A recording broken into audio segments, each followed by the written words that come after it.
권면의 내용은 이렇습니다. 너희 몸을 하나님이 기뻐하시는 거룩한 산 제물로 드리라. 이는 너희가 드릴 영적 예배니라. 지금 사도 바울은 우리에게 영적 예배를 하나님 앞에 드리라고 요구하고 있습니다. 사랑하는 성도 여러분, 여러분은 삶 속에서 하나님 앞에 영적 예배를 드리고 있습니까? 그렇다면 우리가 지금 이렇게 예배 드리는 것과 영적 예배의 차이점이 있나요? 우리는 사실은 그리스도인으로 부르심을 받았다라는 건 우리는 예배자로 부르심을 받았다라는 거예요. 그렇죠? 그러니까 우리가 주일날 이렇게 함께 예배 드린다라는 것은 우리가 예배자임을 확인하는 과정이에요. 주일 예배를 통해서 하나님과 만나고 하나님의 임재 안에 들어가서 하나님과 교제함으로 말미암아 내가 누구인지를 확인받고 내가 무엇을 향하여 내 인생을 바라봐야 되고 어떻게 걸어가야 되는지를 저희가 고백하는 것이 예배자의 모습입니다. 그러니까 주일 예배가 온전해야 우리의 일상에서 온전한 그리스도의 삶을 예배자로서의 삶을 살아갈 수 있다라는 거죠. 그런 의미에서 과연 우리는 예배자로서 우리의 삶을 살아가고 있나요? 그렇다면 오늘 본문은 우리에게 정확하게 어떠한 예배자로 살아가야 되는지를 이야기하고 있습니다. 오늘 보면 우리에게 영적 예배를 드리라고 하는데 그 영적 예배를 드리는 모습을 이렇게 얘기해요. 너희 몸을 하나님이 기뻐하시는 거룩한 산 제물로 드리라. 하나님께서 구약에서 제사를 드릴 때 요구했었던 것들이 있어요. 흠없는 제물을 드리기를 요구해요. 이스라엘 백성들이 하나님 앞에서 불순종하고 하나님 앞에서 심판을 받을 수밖에 없었던 이유 중에 하나가 그들이 하나님 앞에 부정한 흠 있는 제물을 하나님 앞에 드렸기 때문에 그래요. 그럼 우리가 이 이야기를 들으면서 우리가 생각할 수 있는 다음 스텝은 과연 내가 온전한 하나님 앞에 의로운 제물인가? 로마서 6장 13절을 보면 저희가 이미 로마서 6장을 했어요. 그렇죠? 근데 우리는 기억을 못하죠.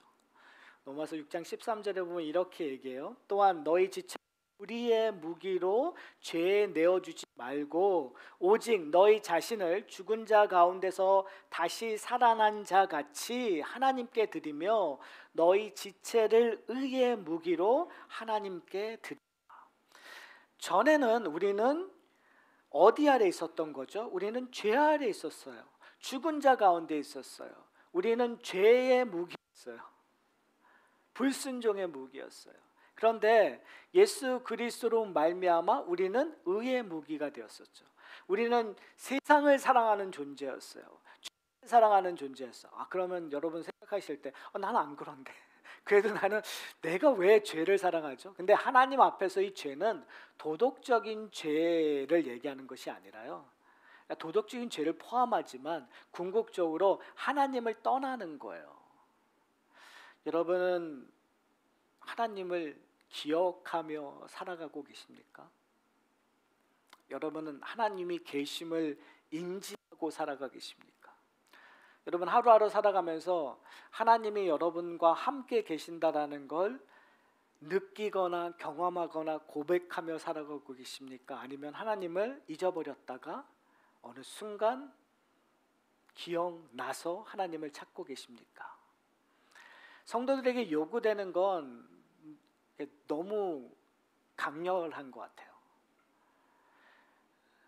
우리에게는 범사 감사해야 되고 항상 기뻐해야 되는 것들이 분명히 있음에도 불구하고 사실 우리의 모습을 보면 이런 말을 듣게 되면 우리는 죄책감이 들죠. 내가 지난 일주일에 이렇게 돌아보면 과연 내가 하나님 앞에 제대로 살았나? 내가 하루조차도 하나님 앞에 온전히 드린 적이 있었나? 내가 하루 중에 1시간만이라도 하나님과 함께한 적이 있었는가? 라는 질문에 우리가 제대로 답하지 못하는 우리의 모습을 종종 보게 됩니다. 그런데 하나님의 요구사항은 로마서 6장에서도 그랬고 오늘 본문에서도 얘기하는 것이 뭐냐면 하나님이 기뻐하시는 거룩한 산 제물로 드리라는 거예요. 그러니까 우리가 영적 예배를 드릴 때 우리의 전제 조건은, 그리고 우리가 해야 되는 것은 하나님이 기뻐하시는 산 제물이라는 거죠. 흠없는 제물이라는 거죠. 죽어 있는 것이 아니라 살아 있는 제물이라는 거예요. 머리로는 알겠는데, 그리고 이렇게 해야 되는 건 알겠는데 내 현실에서는 그거와 정다른 일들이 벌어지니까 여기서 갈등이 있는 거죠. 여기서 안타까움이 있는 거죠. 그러면 내가 정말 영적 예배를 드리고 있는가? 그럼 내가 어떻게 드려야 되는가에 대한 갈등과 절망이 교차되는 것이 지금 우리의 현실이에요.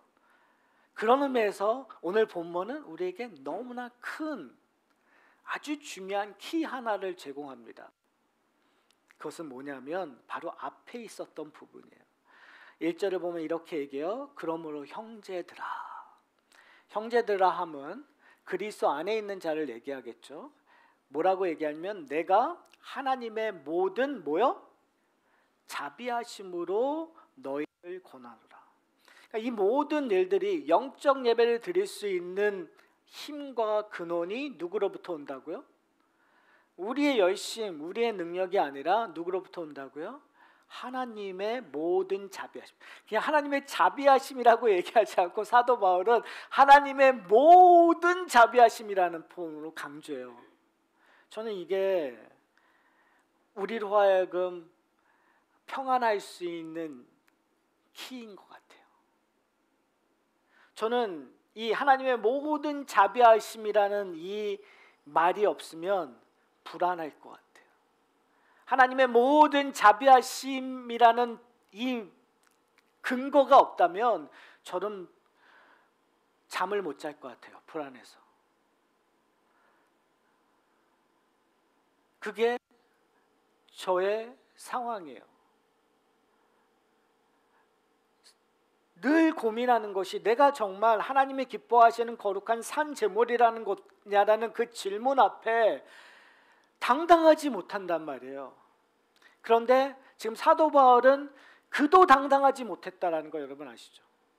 오라는 고고한 누가 나를 사망의 권세에서 사망에서 건져내라고 얘기했던, 자신을 괴수 중에 괴수라고 얘기했던 그에게 담대하게 그리스도를 닮아야 되는 것처럼 나를 닮으라고 얘기했던 그 담대함이 어디서 오냐는 거예요.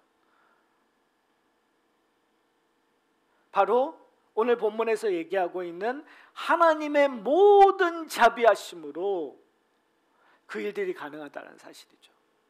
사랑하는 성도 여러분, 저는 우리의 인생 속에서 하나님의 자비하심을 발견하기를 소원합니다.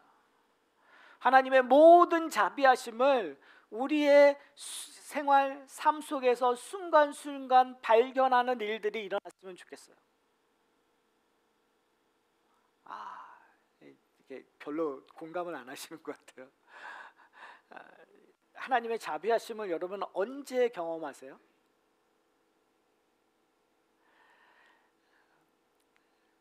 이게 참 어려운 일이에요. 왜요? 하나님의 자비하심은 우리가 온전할 때 경험하게 되나요? 하나님의 자비하심은 내가 뭔가 자랑스러울 때 경험하게 되나요? 하나님의 자비하심은 내가 어떠한 파워가 있거나 내가 이 문제를 해결할 수 있다는 그러한 생각을 할 때에 하나님의 모든 자비하심이 필요하나요? 사실 그렇지 않아요. 성경에 보면 바리새인들은 하나님의 자비하심을 이야기보다는 하나님의 공정하심, 하나님의 거룩하심을 얘기할 때가 참 많았어요. 왜요? 자신은 하나님 앞에서 당당하다고 생각했기 때문에 하나님의 자비하심이 다른 사람에게 임하기를 원하지 않았어요. 왜요? 자신은 하나님 앞에 당당했으니까요.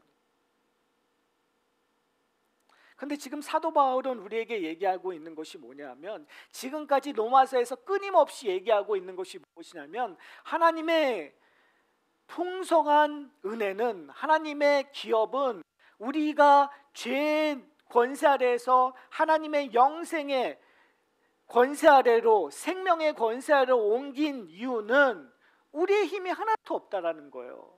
심지어 우리는 하나님을 찾지도 않았고 하나님을 알지도 못하는 상황이었다는 거예요. 심지어 우리는 하나님을 알고서도 하나님의 기뻐하시는 일을 하지 못했던 상황이었단 말이에요.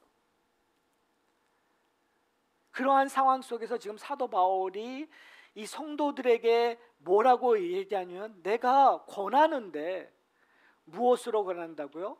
하나님의 모든 자비하심으로 권한다라는 거예요.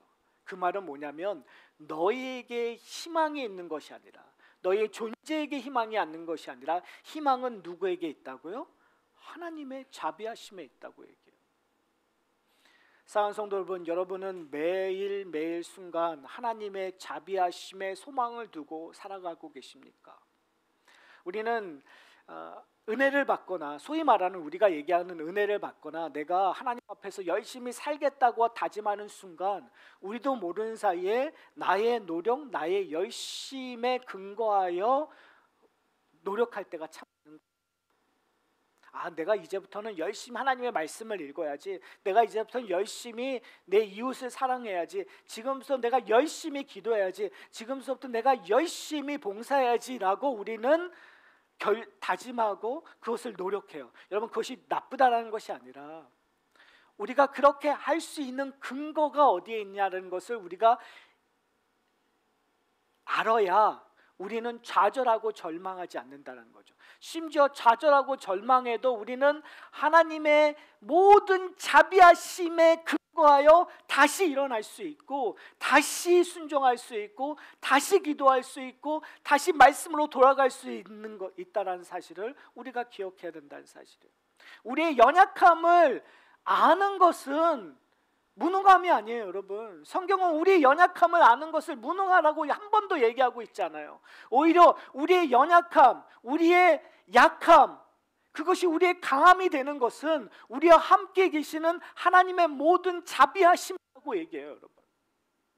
우리는 본능적으로 우리의 약함과 우리의 연약함, 우리의 무능을 커버하려고 그래요. 저는 그랬었던 것 같아요. 제 삶 속을 살아가면서 늘 저의 약점을 커버하려고 그래요. 여러분 아시는지 다 아시겠죠? 제가 음치라는 거. 제가 음치에도 불구하고 성가대를 유년주일학교 때 계속 했어요. 근데 그 약점을 커버하는 거가 오히려 우리는 익숙해요. 어떻게 립싱크를 하는가를 우리는 끊임없이 찾아간단 말이에요. 여러분, 우리는 그 정도로 악해요. 그런데 우리는 그걸로 우리의 문제가 해결됐다고 우리는 생각해요. 나의 문제를, 나의 연약함을 커버함으로 말미암아 다른 사람이 모르고, 그리고 내가 이 문제를 해결하기만 하면, 그냥 흘러가면 나는 괜찮은 존재이지라고 얘기를 해요. 아니요, 여러분. 성경에서 우리에게 끊임없이 얘기하고 있는 우리의 관계성은 우리의 연약함을 통해서 누구를 인정하라는 거예요? 우리의 구주이신 하나님을 인정하라는 거예요. 오늘 본문에서 요구하는 것은 하나님의 모든 자비하심으로 우리가 하나님이 기뻐하시는 거룩한 산 제물이 되었다라는 거예요. 무슨 말씀인지 아세요? 우리가 거룩한 산 제물이 되어서 하나님이 기뻐하시는 것이 아니라 하나님의 모든 자비하심으로 우리가 하나님이 기뻐하시는 산 제물이 되었다는 거. 이게 어떻게 가능할까요? 바로 로마서에서, 아니 성경 전체에서 우리에게 증명해 주고 싶은 놀라운 기적이에요. 놀라운 신비예요. 우리는 부족한데, 우리는 연약한데, 우리는 죄인인데, 우리는 흠이 있는데 하나님은 우리를 기뻐 받아주신대요. 어떻게 해요? 지금까지 로마서에서 끊임없이 얘기하는 것이 뭐냐면, 너희가 누구 안에 있기 때문에요? 너희가 누구와 함께 있기 때문에요? 바로 예수 그리스도와 함께 있기 때문에. 이렇게 표현하면 좋을 것 같아요. 예수 그리스도께서 우리를 품고 하나님 앞에 나가신 거예요. 그러니까 하나님께서 우리를 보시는 것이 아니라 누구를 보시고 우리를 하나님이 기뻐하시는 산 제물로 보시는 거예요. 예수 그리스도를 하나님 보시는 거예요. 성경에서 사도 바울이 얘기해요. 우리의 죄 옷을 벗어버리고 의의 옷을 입히셨다고 표현을 해요. 근데 그 의의 옷은 예수 그리스도의 십자가의 보혈의 피로써 깨끗해진 흰 옷이라고 얘기를 하고 있어요. 그렇기 때문에 우리가 갈 때는 우리의 옷을, 더러운 옷을 입고 가는 것이 아니라 예수 그리스도의 완전하신 의로운 옷을 입고 가기 때문에 하나님이 우리를 기뻐 받아주신다라는 거예요. 그렇다면 우리가 드리는 영적 예배는 우리의 삶 속에서 누구와 함께하는 삶이에요. 누구와 함께 예배드리는 거예요. 예수 그리스도와 함께 예배드리는 거예요. 예수 그리스도 안에 있는 거예요. 우리의 무능함을 인정함으로 말미암아 누구로 채우는 거예요? 예수 그리스도로 채우는 거예요. 나의 약점이, 나의 무능함이, 나의 죄악이, 나의 지금 갖고 있는 이 고난과 어려움들을 누구로 채우는 거예요? 예수 그리스도로 채우는 거예요. 왜요? 예수 그리스도가 우리에게 약속하신 것이 있어요. 예수 그리스도가 자신을 생명의 떡이라고 약속하셨어요. 예수 그리스도가 자기 자신을 생명수라고 말씀하셨어요. 누구든지 목마르거든 다 내게로 오라고 얘기했어요. 수고하고 무거운 짐진 자들아 다 내게로 오라고 했어요. 왜요? 예수님께서 우리에게 생명수와 생명의 떡을 주셨기 때문에. 영적 예배는 우리의 갈증을 해결하는 거예요. 영적 예배는 우리의 배고픔을 해결하는 거예요. 영적 예배는 새로운 경험을 하는 거예요, 여러분. 우리는 이 세상에서 살아가면서 늘 세상에 맞부딪히는데 이 예배를 통해서, 영적 예배를 통해서 우리가 하나님이 기뻐하시는 산 제물이 되었다라는 것을 경험함으로 말미암아 하늘의 떡을 먹는 존재예요. 하늘의 생수를 마시는 것이 우리의 영적 예배예요. 그래서 2절에 보면 이렇게 얘기하고 있어요. 너희는 무엇을 본받지 말고요? 이 세대를 본받지 말고. 여기서 이 세대라고 얘기하는 건 이 세상을 얘기하는 거예요. 이 세상이라고 얘기하는 것은 하나님을 대적하는 것들을 이야기하고 있는 거예요.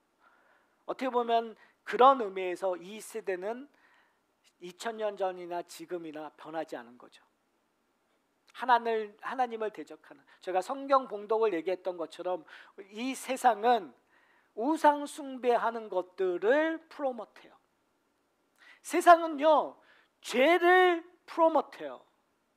죄가 옳은 거라고 얘기해요. 여러분, 성경은 탐심을, 인간의 욕망들을 악한 거라고 얘기하는데요, 세상은요 우리의 욕망들을 통해서 자꾸 우상 숭배하게끔 만들어요. 더 좋은 것들을 소유하고자 하는 욕망을 통해서 더 좋은 것들을 소유하기 위해서는 어떻게 해야 돼요? 우리가 열심히 일해서 뭘 벌어야 돼요? 돈을 벌어야 돼요. 만몬을 숭배하는 일들. 왜요? 내가 원하는 것을 얻기 위해서 대가를 치러야 되니까요. 근데 거기에 우리가 한번 들어가 보면은요, 우리도 모르는 사이에 그것이 놈이 돼버리는 거예요. 그것이 당연한 것이 되어버리는 거예요. 세상에선 이렇게 살아야 성공한다라는 것이 당연하게 돼버리는 거죠. 근데 성경에서 얘기하고 있는 것은 뭐냐면 이 세대를 본받지 말라고 얘기하고 있어요.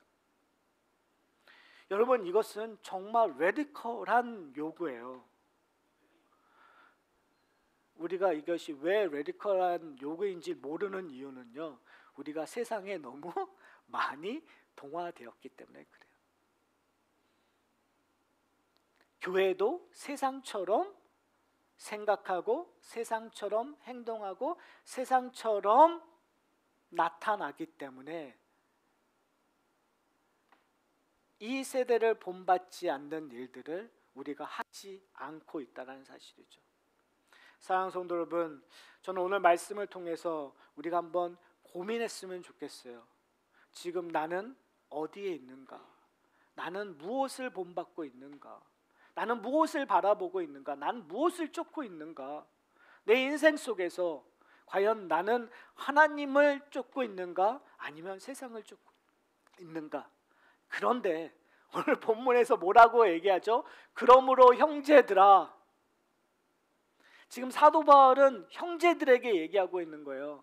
너희는 지금 세상을 쫓고 있는 것처럼 여길지라도 너희는 나의 형제이다. 근데 나의 형제인 이유는 너희의 행동, 너희의 생각, 너희의 마음이 아니라 뭐라고요? 하나님의 모든 자비하심으로 말미암아 너희는 나의 형제가 되었다는 거예요.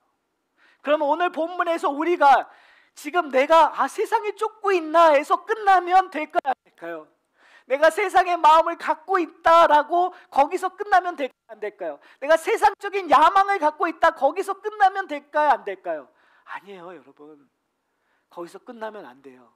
이제는 하나님의 요구사항을 받고 그 요구사항을 우리가 예수 그리스도로 말미암아 하나 순종하는 노력을 해야 되겠죠. 그래서 그 다음에 뭐라고 얘기하죠? 오직 마음을 뭐하라고요?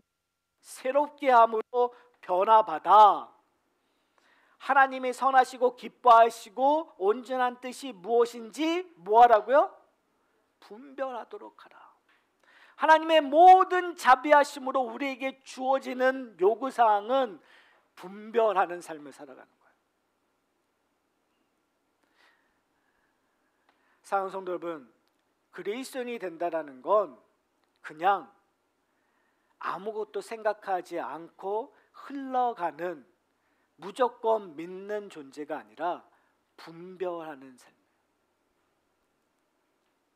우리에게 성령, 오늘 본문에서 얘기한 것처럼 마음을 새롭게 함으로 변화받는다라는 건 누가 하신다라는 거죠? 하나님의 모든 자비하심으로 성령께서 우리에게 그러한 역사를 주셨어요. 이제 우리는 우리의 마음이 새로워져 변화받은 존재예요. 그것이 지금 로마서를 통해서 우리에게 끊임없이 우리의 존재에 대해서 얘기했어요. 전에는 죄 아래 있었는데 이제 성령으로 말미암아 우리는 새롭게 되어서 새로운 피조물이 되었다는 거예요. 변화된 존재라는 거예요, 여러분. 여러분이 인식하지 않든 인식하든 그거와 상관없이 성령이 여러분과 함께 하시는 그 순간 여러분 변화되었어요. 20년 전에 변화되었던, 30년 전에 변화되었던, 5년 전에 변화되었던, 1년 전에 변화되었던 성령께서 변하게 하신 자는 성령께서 그와 함께 계신다라는 거예요. 그리고 우리를 끌고 가실 거란 말이에요. 그럼 우리의 존재가 변했단 말이에요. 그러면 그 존재가 변하여서 우리가 해야 되는 건 이제 분별하는 존재가 되었다는 거예요. 근데 그 분별의 조건이 뭐죠? 하나님이 선하시고 기뻐하시고 온전한 뜻이 무엇인지 우리가 분별하는 거예요. 어떻게 보면 영적 예배라는 것은 하나님의 뜻을 분별하는 행위인 거예요. 우리가 예배라 하면 이렇게 모여서 찬송하고 기도하고, 우리가 되게 그런 거에 익숙해 있는 것 같아요. 예배하면, 그렇죠? 우리가 밥을 먹을 때도 꼭 누군가가 기도하고 밥을 먹어야 되는. 그래서 우리 농담으로 얘기하죠. 3불 미만은 기도 안 하고 그냥 먹어도 됩니다. 그 누가 정한 거죠?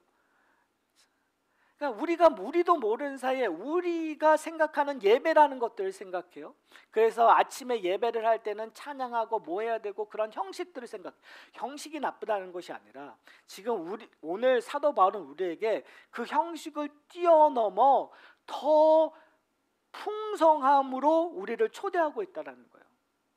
우리는 이 주일 예배에 드리는 그 예배의 형식이 그 예배를 통해서 하나님의 임재하심을 경험한 자들은 이제 세상으로 나가는 거죠. 세상을 나갔었을 때 우리에게 요구되는 것이 뭐냐면 너희가 거룩한 하나님이 기뻐하시는 산 제물이 되어서 드리는 그 영적 예배가 뭐냐면 하나님의 뜻이 무엇인지를 분별하는 일들로 우리의 영적 예배가 되는 거예요.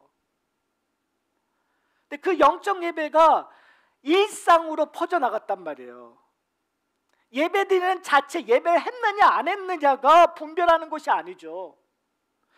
예배를 하느냐 안 하느냐는 그 분별함의 결과의 하나예요, 여러분. 분별함의 결과 중에 하나가 찬양하는 거고요. 분별함 중에 결과 중에 하나가 기도하는 거예요. 분별함 중에 결과 중에 하나가 내가 하나님과 묵상하는 거예요. 그렇지 않나요? 근데 우리는 예배드리고 기도하고 묵상하는 것을 우리는 예배라고 생각해요. 근데 그건 결과물이라는 거예요. 우리 그 결과물은 뭐죠? 열매라는 거잖아요. 열매를 따 먹으면 그것은 어떻게 해요? 달면 그 달의 기쁨이 우리에게 주는 거잖아요. 그러니까 예배는 결과이기 때문에 그 결과를 통해서 우리는 기뻐하고 그 베네핏을 누리는 거예요, 여러분. 주일 예배는 그냥 와서 앉아주는 것이 아니라요, 이 예배를 통해서 하나님 나라의 풍성함을 우리는 누리는 거예요. 즐기는 거예요. 그러니까 예배가 잔치가 되는 거죠. 근데 그 예배를 잔치가 되기 위해서 우리가 드릴 영적 예배는 우리가 일상에 나가서 이것이 하나님의 뜻인가를 분별하는 거예요. 내가 오늘 내 사업처에서 내가 하나님 앞에 어떻게 사는가를 분별하기 시작하는 거죠. 내가 내 오는 고객들에게 어떻게 할 것인가, 내 직장 동료들에게 어떻게 할 것인가, 하나님이 기뻐하시는 뜻이 무엇인가를 거기서부터 분별하는 거예요. 근데 그 분별함은 내 일정 시간이 아니라 우리의 모든 시간을 하나님의 분별함으로 내려놓으라는 거죠. 저희가 지난해인가요? 지지난해인가? 우리가 함께 읽었었던 책이 있어요. 오늘이라는 예배.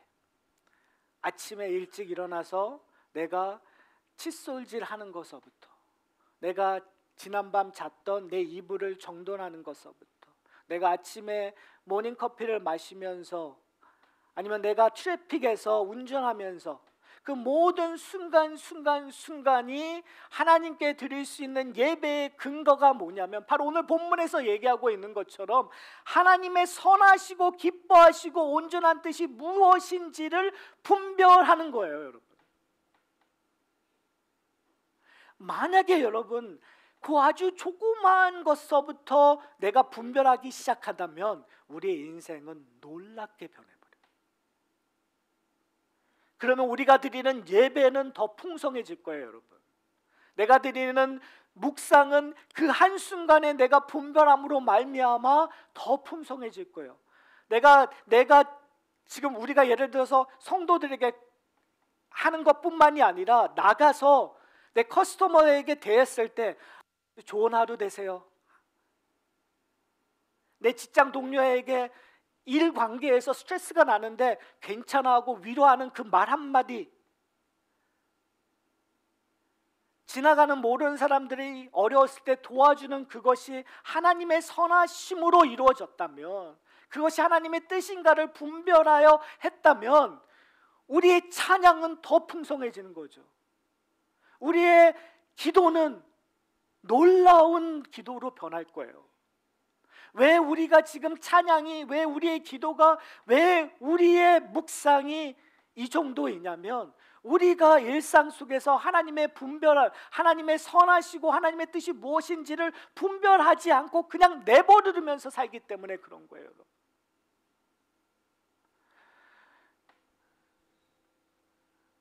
제가 요즘에 느끼는 게 있어요. 그게 뭐냐면,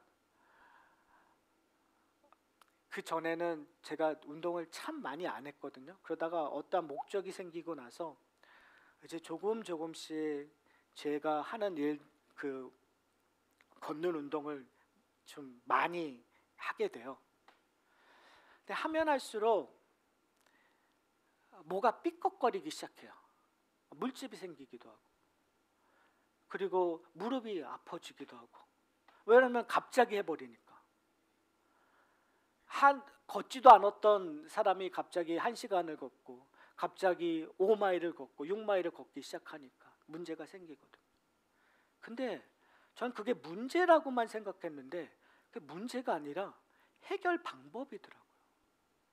나로 하여금 더 먼 길을 갈 수 있는 해결 방법이에요. 물집이 생기니까 이 문제를 어떻게 해결해야 되지? 무릎이 아프면 이 무릎을 어떻게 해결해야 되지? 그러니까 무릎 보호대를 사게 되고요. 물집이 생기니까 물집을 해결해 줄 수 있는 양말들, 어떠한 방법들을 내가 고민하게 된단 말이에요. 그러면서 제가 걷는 일들이 더 풍성해지기 시작해요. 제가 왜 이런 예를 들냐면 지금 제가 경험하고 있으니까 이것보다 더 확실한 예가 어디 있겠어요, 여러분. 근데 마찬가지인 것 같아요, 여러분. 우리가 지금 이 영적 예배 드린다라는 건 경험하지 않으시면 안 돼요. 제가 아무리 여기서 얘기를 하고 여러분들에게 여러분의 마음을 흔들려 갖고 여러분들이 지금 그래 해보자 해도 여러분이 실질적으로 내일 나가서서 경험하지 않으시면, 그리고 그것이 안 되는 걸 통해서 갈등하지 않으시면, 여러분이 해결 문제를 찾지 않으시면 안 된단 말이에요.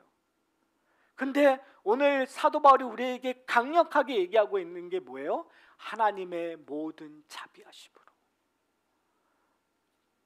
저는 여기에 희망이 있다고 생각해요. 우리는 또 실패하고 좌절하겠지만 우리가 해야 될 건 뭐냐면, 하나님 저 도와주세요. 하나님의 자비하심으로 오늘 내가 안 되더라도 한번 시도해 보겠습니다. 내가 안 되더라도 커스터머에게 잘해보겠습니다. 내가 안 되더라도 내 동료에게 잘해보겠습니다. 내가 힘들더라도 내 아내 남편에게 참고 인내하겠습니다. 내 자식에게 하나님의 사랑을 보여주겠습니다. 여러분, 우리의 능력으로 하는 것이 아니라 하나님의 모든 자비하심을 우리가 믿고, 우리가 뭐요? 하나님의 모든 자비하심으로 가만히 있는 것이 아니라요, 하나님의 모든 자비하심으로 우리가 시도해보면서 나의 연약함을 발견하는 거예요. 나의 연약함을 발견하면 발견할수록 뭘 우리는 발견하게 돼요? 예수 그리스도의 온전하심을 발견하는 거예요. 내가 예수 그리스도밖에 잡을 수가 없는 거죠. 왜요? 저의 몸은 계속 나약해질 거예요. 아무리 무릎 보호대를 하더라도 또 무릎이 갈 거예요. 그러면 뭘 의지할 수밖에 없어요? 나중엔 지팡이를 의지하겠죠. 나는 걷고 싶은데 난 꼭 걷고 싶은데 지팡이 질 힘도 없으면 뭐요? 휠체어를 타는 거예요. 근데 우리는 지팡이를 짚고 휠체어를 타면 내 인생이 망가진 거라고 생각해요. 그러나 하나님께서 요구하시는 건 뭐냐면, 내가 너에게 지팡이도 줄 거고 내가 휠체어 줄 거고, 네가 네 힘으로 못 움직이면 내가 뒤에서 끌어줄 거고, 네가 못 걷게 되면 내가 너를 업고라도 내가 원하는 그 길로 가겠다고 얘기하시는 것이 하나님의 모든 자비하심이라는 것들을 기억하셨으면 좋겠어요. 여러분, 실패하셔도 돼요. 여러분, 안 하셔도 돼요. 안 하시면 안 돼요. 여러분, 그런데 결국은 하나님의 모든 자비하심으로 하나님께서는 여러분을 끌고 가실 거예요. 그러니까 여러분의 연약함을 그냥 그대로 내려놓으세요. 그리고 내일 지금서부터 우리가 해야 될 것은 뭐냐면, 하나님이 기뻐하시는 것, 이것이 선하시고 기뻐하시고 온전한 뜻이 무엇인가를 우리가 분별하는 일들이에요. 그 분별하기 위해서 우리에게 잣대를 주셨어요. 그 잣대는 예수 그리스도예요. 예수 그리스도와 연합하는 것, 예수 그리스도의 삶을 내 삶에서 살아가는 것, 그리스도가 요구하신 내용들이 있어요. 말씀을 우리가 배우고 말씀을 함께 나누는 이유가 바로 거기에 있어요. 내 생각으로 내 잣대를 만드는 것이 아니라 예수 그리스도의 가르침에, 예수 그리스도가 보여준 그 삶을 통해서 우리가 분별하는 거예요. 그래서 말씀을 우리가 배우고 말씀을 나누는 거예요. 사랑하는 성도 여러분, 하나님의 모든 자비하심만 의지하는 이 하산학교의 공동체가 되었으면 좋겠습니다. 그래서 우리가 해야 될 것은 예수 그리스도로 말미암아 하나님의 선하시고 기뻐하시고 온전한 뜻이 무엇인가를 분별하는 이 하산학교의 공동체가 되었으면 좋겠습니다. 그런 일들이 끊임없이 서로에게 힘이 되고 능력, 그래서 놀라운 고백들이 우리 가운데 드러나기를 소원합니다.